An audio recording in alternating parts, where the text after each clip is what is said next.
Usapin sa trabaho at pamumuhunan ang ilan lamang sa tinalakay sa pulong sa pagitan ni BARM Interim Chief Minister Abdul Rauf Makakua at Saudi Ambassador to the Philippines. Ang News Now sa report.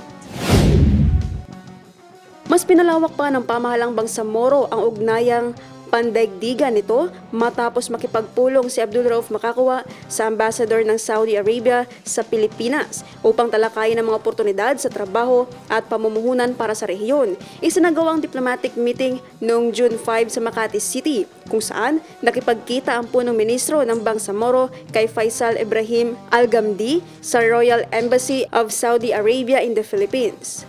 Sentro ng talakayan ng pagpapalakas ng ugnayan sa pagitan ng Bangsamoro at ng Saudi Arabia, partikular sa mga programang maaaring magbukas ng mga maraming oportunidad sa trabaho para sa mga Bangsamoro worker at mahikayat ang mga dayuhang mamumuhunan sa rehiyon.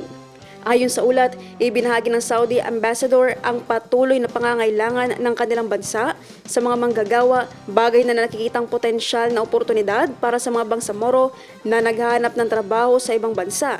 Tinalakay rin ang posibilidad na pagpapalawak ng investment partnerships na maaaring magdala ng mga proyektong pang-ekonomiya at lumikha ng dagdag na hanap buhay sa rehiyon.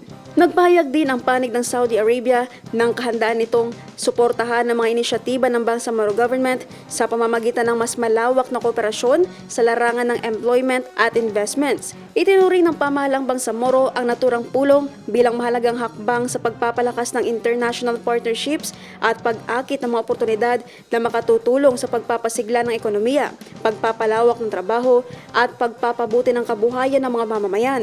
Bahagi ang naturang diplomatic engagement ng mas malawak na layunin ng Bangsamoro government na palawakin ang pandaigdigang ugnayan at magbukas ng mga bagong oportunidad tungo sa isang mas maunlad at mas matatag na Bangsamoro. Naphtali Velarde, iMinds, Philippines.